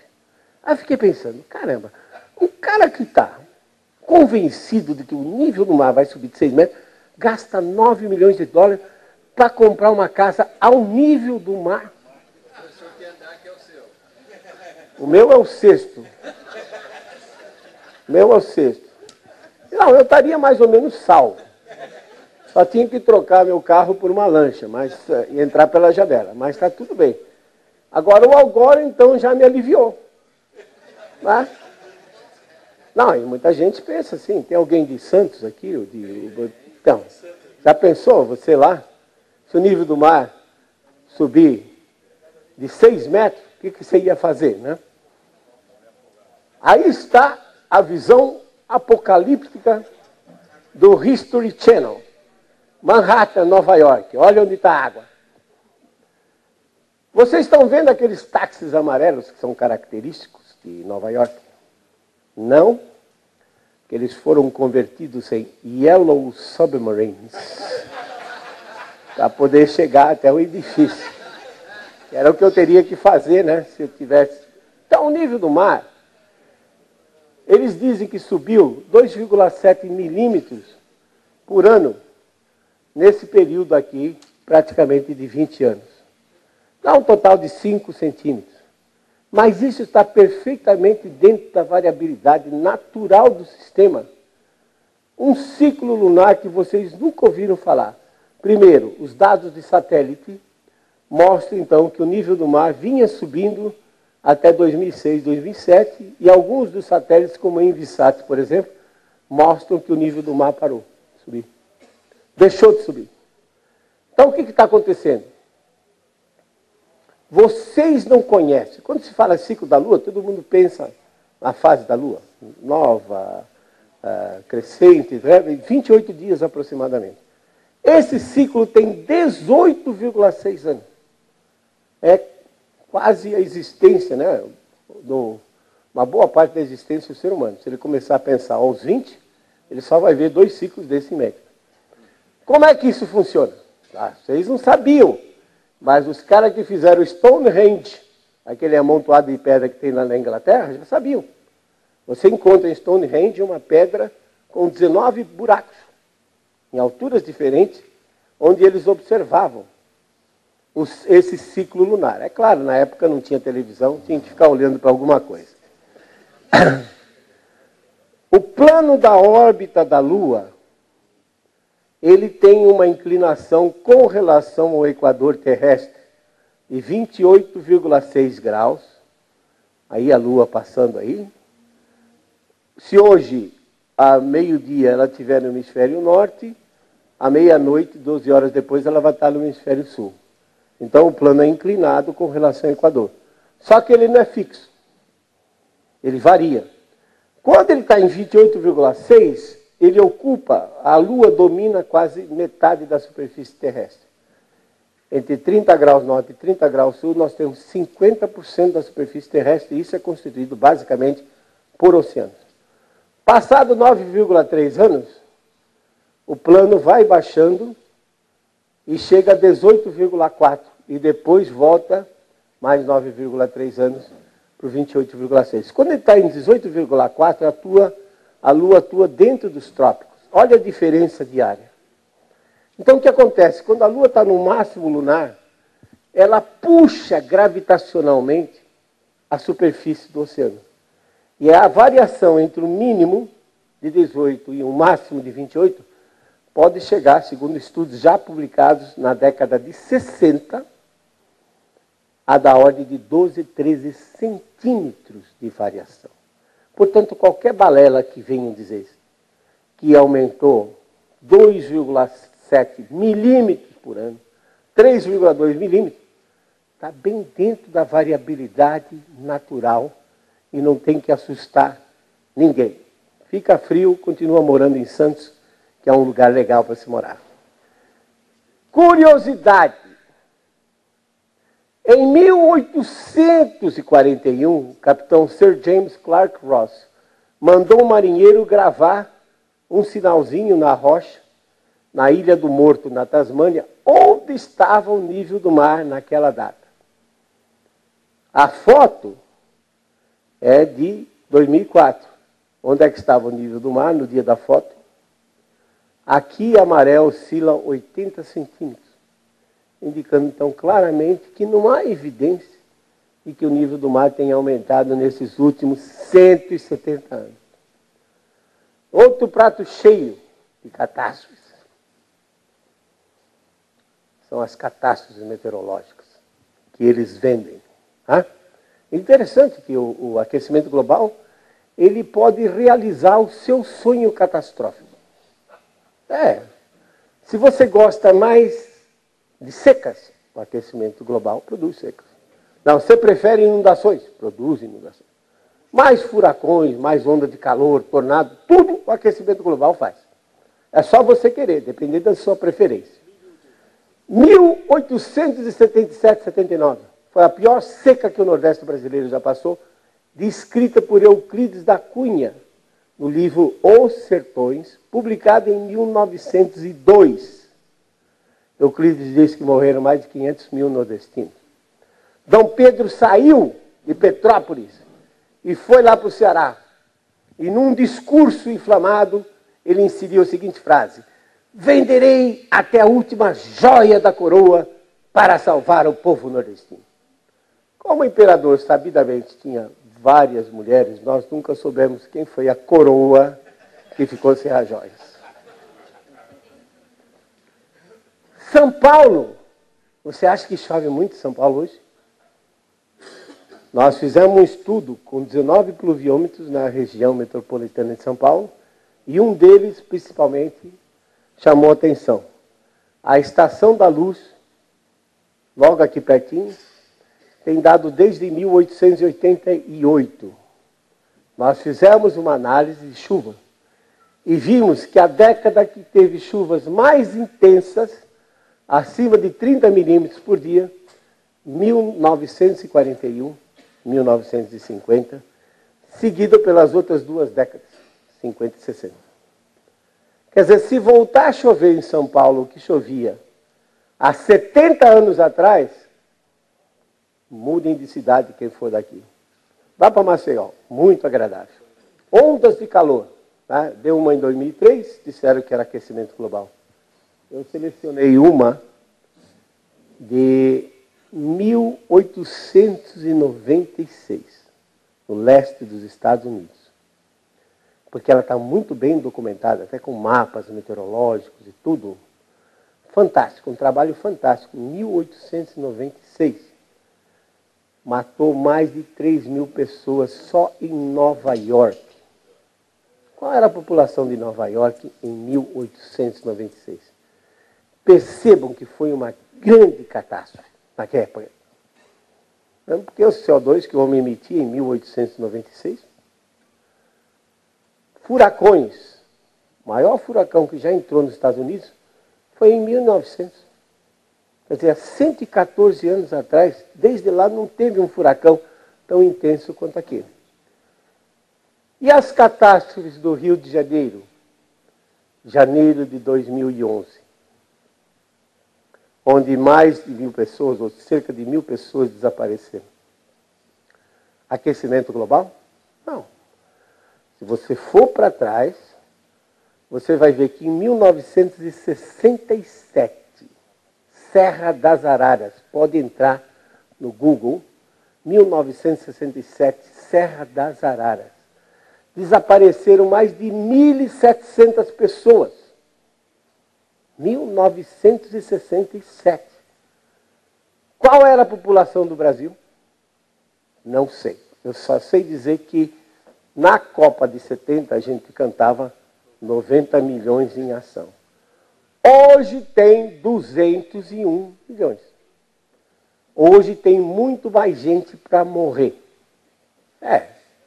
Se o cara quiser continuar vivendo em área de risco, em área de encosta, o fenômeno é o mesmo. Ele não mudou. Agora, a população aumentou, passou a ocupar áreas de risco, então a população ficou muito mais vulnerável. Inclusive, naquele ano, teve janeiro de 1967 no Rio, e logo depois, em março, ocorreu em Caraguatatuba, que morreram 480 pessoas. E se você pegar, por exemplo, Santos, 1932, também um grande deslizamento de terra provocou várias mortes já naquele período. Então você vê que esses fenômenos, eles são naturais. E eles sempre ocorreram, independentemente de o clima estar aquecido ou resfriado. De onde saem essas previsões catastróficas? Aí entra na área de vocês. Sai de modelos de clima. O que é um modelo de clima? É um código de computador, um programinha, pode ter 1 milhão e 200 mil linhas, mas é um código de computador feito pela mente humana que acha que sabe os processos físicos que governam o clima. Então, bota esse código num computador, e tem que ser um computador parrudo para rodar para o mundo todo. O último que nós adquirimos, e está instalado aqui no CPTEC, o Centro de Previsão de Tempo e Estudos Climáticos do INPE, em Cachoeira Paulista. É uma máquina de 256 teraflops. São 256 trilhões de contas por segundo que ela faz para rodar um modelo desse global durante 50, 100 anos. Mas é um código feito pela mente humana, tem inúmeros erros, não sabe reproduzir o clima global, as estruturas do clima global, ciclo hidrológico, particularmente nuvens e chuva, muito maltratado, porque é difícil você fazer isso. Oceanos, por exemplo, um código desses não tem esse ciclo lunar de 18,6 anos, que de vez em quando transporta mais calor para fora dos trópicos. Não sabe produzir El Niños. E um detalhe, aqui no Brasil, se eu tiver um projeto aprovado pela FINEP ou pelo CNPq, eu ganho dor de cabeça, porque eu vou ter dificuldade em executar esse projeto. Nos Estados Unidos é diferente. Quando o cara tem um projeto aprovado pela National Science Foundation, por exemplo, parte daquele dinheiro do projeto vai para engordar o salário dele. Ele ganha para cada projeto que ele está tendo aprovado. E a instituição ganha porque ela cobra overhead. Você está usando as minhas instalações, vou cobrar a luz, etc. e tal. Então, o que acontece? O pesquisador tem um projeto aprovado sobre aquecimento global, mudanças climáticas, mas ele já sabe qual é a resposta que ele tem que dar. Já sabe qual é a resposta que ele tem que dar. O modelo é cheio de parâmetros que têm que ser ajustados para reproduzir a resposta que ele quer. Esses ajustes, né, com a calibração do modelo, como eles falam, eufemisticamente, na realidade o pesquisador tortura o modelo até ele confessar o aquecimento global. Depois, é um ótimo modelo. Notem, todos os 23 modelos do IPCC concordam. Todos eles dão aquecimento global quando você aumenta o CO2. Porque se não der, a verba é cortada e o cara pode ser até despedido da instituição.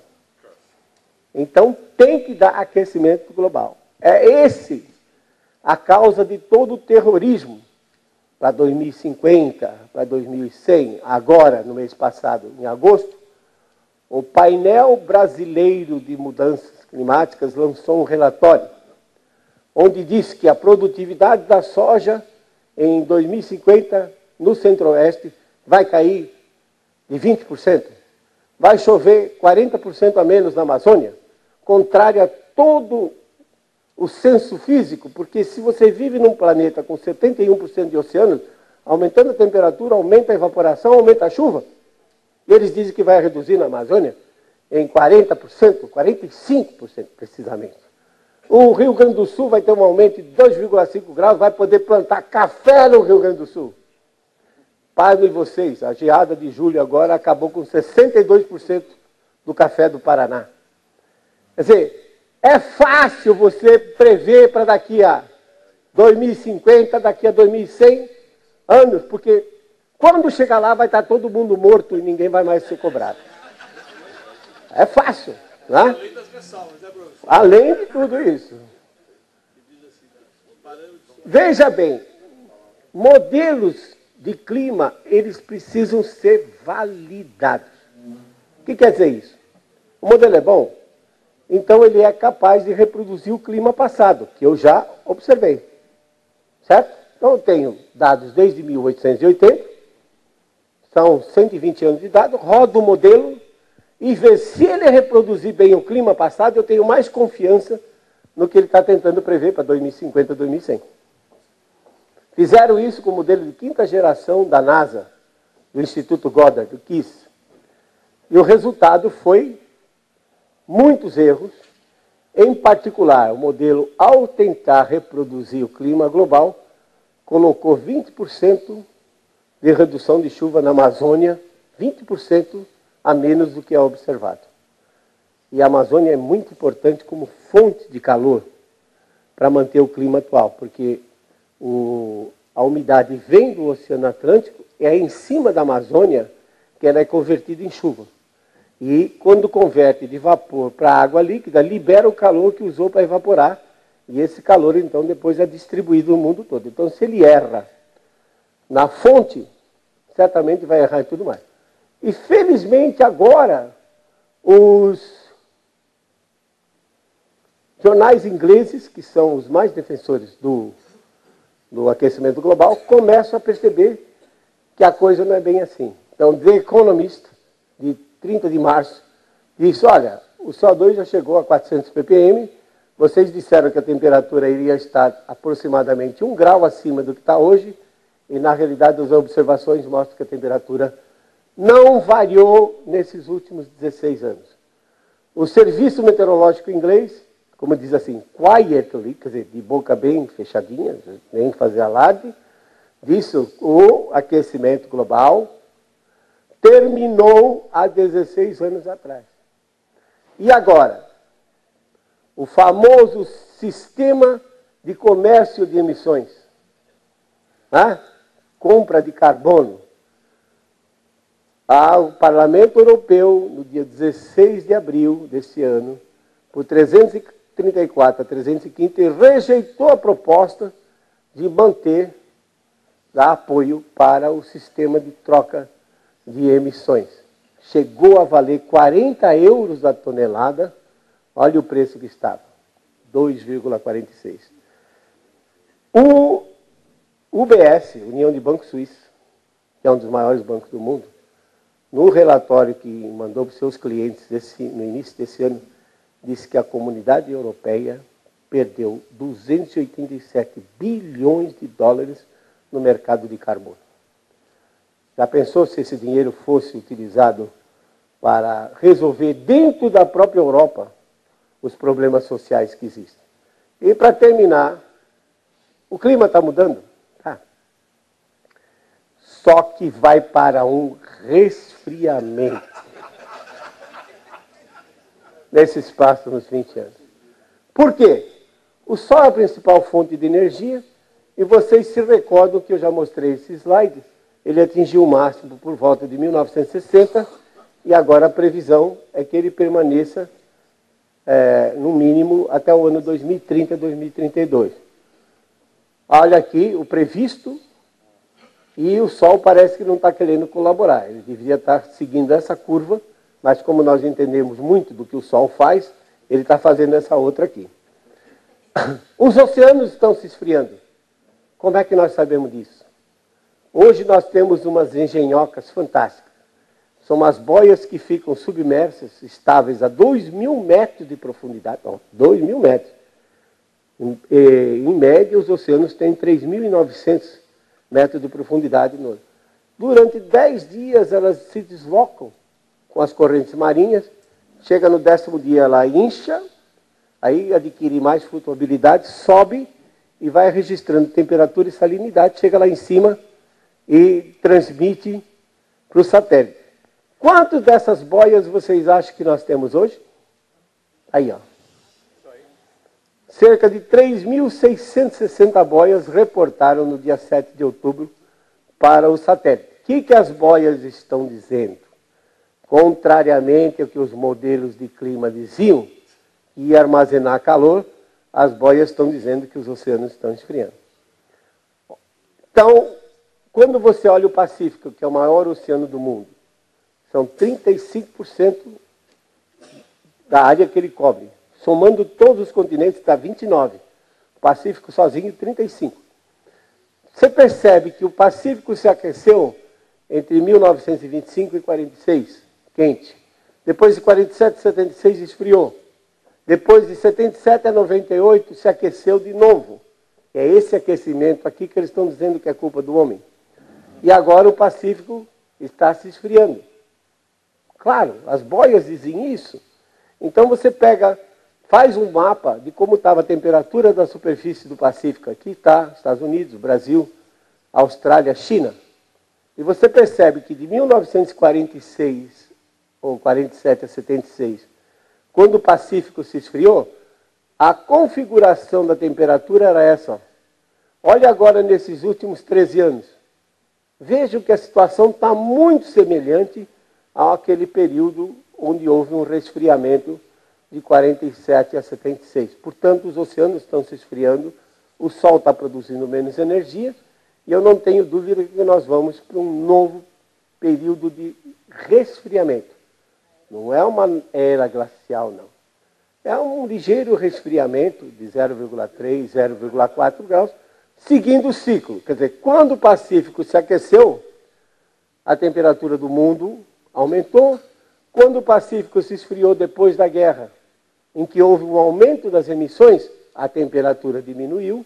O Pacífico se aqueceu, tendo muitos El Ninhos nesse período de 77 a 98, a temperatura global aqueceu e agora vai para um resfriamento. É a bola da vez. Esse ciclo no Pacífico é 25, 30 anos quente, 25, 30 anos frio. Não pergunte que nós não sabemos por quê. Mas diagnóstico a gente sabe fazer. Nós vimos isso. 25, 30 anos aquecido, 25, 30 anos. São 60 anos. É a vida de um ser humano. Quem é que lembra o que tinha acontecido há 60 anos atrás? Qual vai ser o impacto no Brasil? Janeiro a março, que é o período que mais chove, nós vamos ter uma redução no centro-oeste. Não é muito significativa. Da ordem de 15% a 20% apenas a redução de chuva. Mas olha o máximo que aparece em cima do Rio de Janeiro nesse período. Indicando que nós vamos ver ao longo desses anos mais catástrofes semelhantes a essa de janeiro de 2011. De abril a setembro, que é o período que menos chove praticamente em todo o Brasil, você vê uma redução de chuva se esticando para cima do Rio Grande do Sul e Santa Catarina. Aqui também há uma redução de chuva, mas essa é insignificante, porque de abril a setembro, somado todos esses meses, chove 50, 60 milímetros, dizer que vai reduzir 30%, né, como disse esse relatório aqui do pessoal do Brasil, 45% de redução de chuva no centro-oeste. Se chove 10, vai reduzir 4, sobrou só 6. Os 10 não resolviam o problema e os 6 também não resolvem, mas não é nada catastrófico. Percentualmente aparece um número grande, mas na prática, como não chove nada, 100% de zero é zero, e fim de papo, né? O máximo sobe um pouquinho para o norte do Espírito Santo e sul da Bahia. E temperaturas, nós detectamos em junho, julho e agosto, nesse período frio, que o Pacífico ficou frio, de 50 a 76, detectamos redução de temperatura, em alguns casos, de 1,5 grau a 2, em média, nesse período, nesta região aqui, que pega as Minas Gerais. Inclusive, pode ser até bom para o café de montanha em Minas Gerais, com temperaturas um pouquinho mais amenas, o que o café precisa. Note também reduções sensíveis no sul da Amazônia, no oeste da Amazônia, porque as frentes frias, massas de ar polar, elas costumam subir ao longo da cordilheira e produzem as chamadas friagens. A última massa polar significativa, que foi em 1975, julho de 75, a temperatura em Rio Branco, no Acre, a mínima, foi 6,3 graus centígrados. Matou milhares de toneladas de peixes, répteis, jacarés que precisam do ambiente para controlar a sua temperatura. E o gado de corte, né? Porque o gado leiteiro ele é recolhido para o estábulo para ser ordenhado. Mas o gado de corte ele fica no pasto. E se a temperatura cai, o animal morre de hipotermia. Não tem para onde ir. Então, centenas de cabeças de gado, agora mesmo no Uruguai, nesse último inverno, mais de 100 mil ovelhas morreram de frio. Né? Então, você vê que, na realidade, tudo indica, conforme eu falei, a última geada no Paraná, agora em julho desse ano, quebrou 62% do café. Quer dizer, nos próximos 3 anos, 4 anos, vamos ter uma safra de café reduzida no Paraná. E o milho, hoje, no Rio Grande do Sul, está crescendo muito devagar, porque as temperaturas continuam baixas. Os agrônomos dizem um tal de graus-dia, que precisa ir acumulando, a planta precisa ir acumulando calor, para ir disparando vários processos, enzimas, etc., no aquecimento. Se a temperatura mantém baixa, ela não consegue crescer. Cana-de-açúcar, ela entra em hibernação com 18 graus. Abaixo de 18 graus ela está viva, mas ela não cresce. O estado de São Paulo hoje é um imenso canavial. Se os invernos começarem a termos dias com temperaturas em média abaixo de 18 graus, vai diminuir a produtividade da cana. Em vez de cortar com 10 meses, pode ser necessário 13, 14, 15 meses para ter a mesma produção. Então, isso são os resultados de essa perspectiva que eu entendo que os grandes indicadores do clima, Sol e os oceanos, estão nos prometendo para esses próximos 20 anos. Conclusão. O homem, primeiro quem está ganhando, aí fica fácil de ver que é o grupo de países desenvolvidos que não quer que a gente se desenvolva.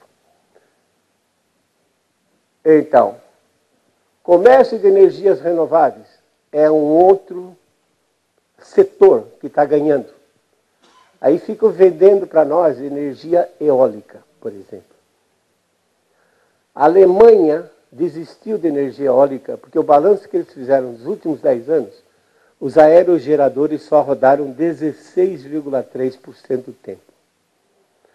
Na Inglaterra, 17%, sendo que para lá é ruim porque no inverno, em geral, tem um sistema de alta pressão e não tem vento.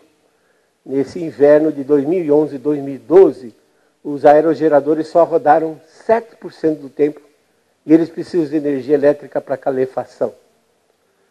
E quando não tem calefação, isso é ruim para o ser humano, mas principalmente para os velhos. Né? Velho morre de pneumonia, de reumatismo, de AVC, porque aí os vasos se contraem, se ele tiver algum coágulo, para lá, pão. Provado. Interessante a Inglaterra, o ONS, que é o INSS deles, mantém uma estatística assim, meio aterrorizante. Eles têm uma estatística de número de mortes no inverno, 3 meses, dezembro, janeiro e fevereiro, quando comparado com o resto do ano. Excesso de mortes.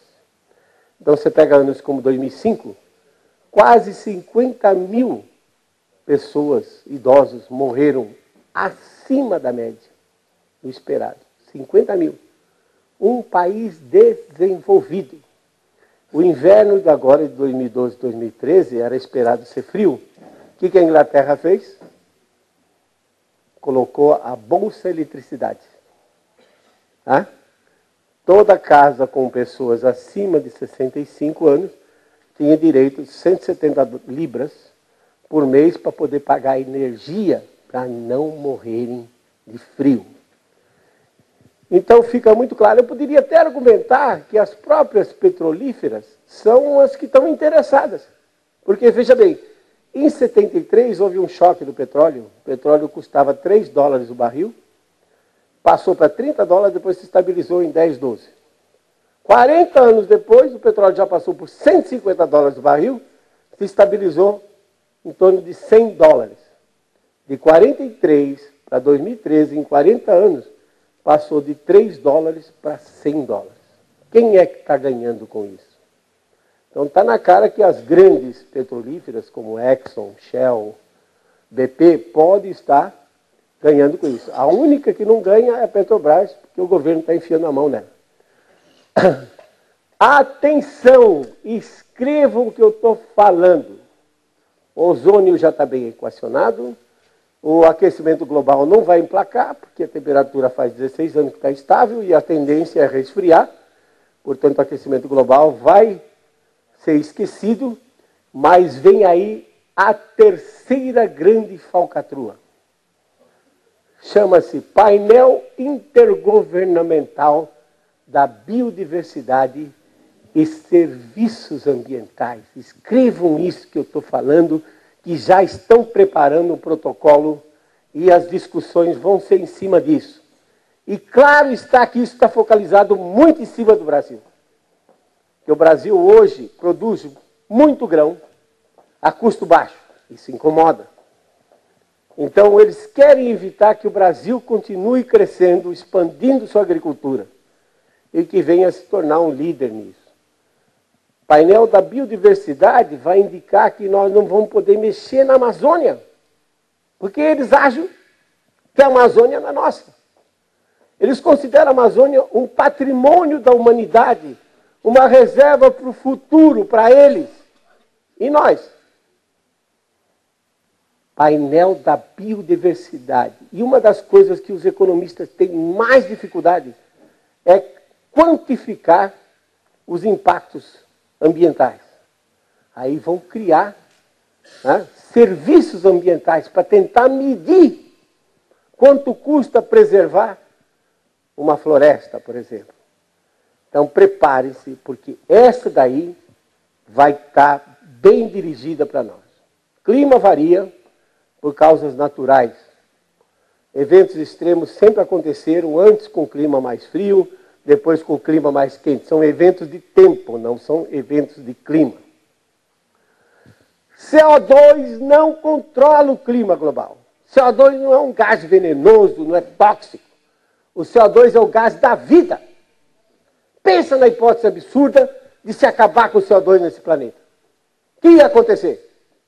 Acabavam as plantas. Acabava o ser humano, os animais, porque eles dependem da planta. Não, mas eu não sou vegetariano. Sou vegetariano de segunda ordem, eu só como picanha.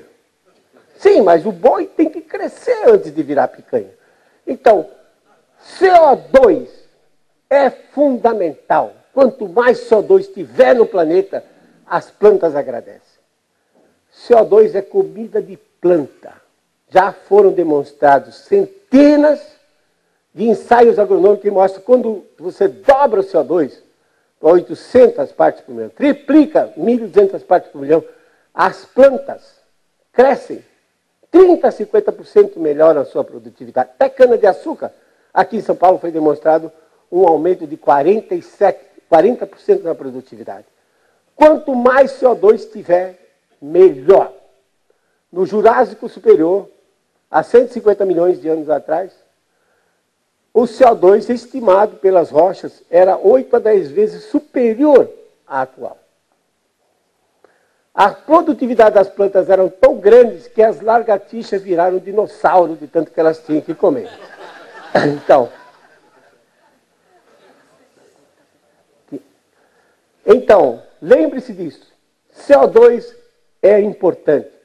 Plantas como a C3, elas param de funcionar quando o CO2 baixa para 200 ppm. Nós estamos em 400. A C4 consegue funcionar até 150 ppm. Então, veja que nós estamos no limite. Aumentando o CO2, aumenta a produtividade. E reduzir as emissões é inútil. Não vai resolver o problema porque o CO2 não controla o clima global. Agora, quando eu falo isso, dizem que eu sou um cara que sou contra a conservação ambiental. Estão errados, porque eles confundem conservação ambiental com mudança climática. A conservação ambiental é necessária para que os seres humanos, a humanidade, continue vivendo nesse planeta. Tudo que vier em benefício, iluminação, aparelhos eletrodomésticos que consumem menos energia, reciclagem de material, conservação de floresta, de solos, etc. Tudo que vier em termos de conservação ambiental, ótimo, muito bem-vindo. Mas isso é independente. Se o Al Gore tiver razão e o clima aquecer, há necessidade da conservação ambiental. Se eu tiver razão e o clima esfriar pelos próximos 20 anos, não é 100 não, não estou falando 2100 não. Eu espero até 2030 estar vivo ainda. Vai ser necessário conservação ambiental com clima frio. Portanto, não confundam conservação ambiental com mudança climática. Vou parar por aqui, porque vocês já devem estar cansados de me ouvir. Muito obrigado. Era só isso que eu queria dizer.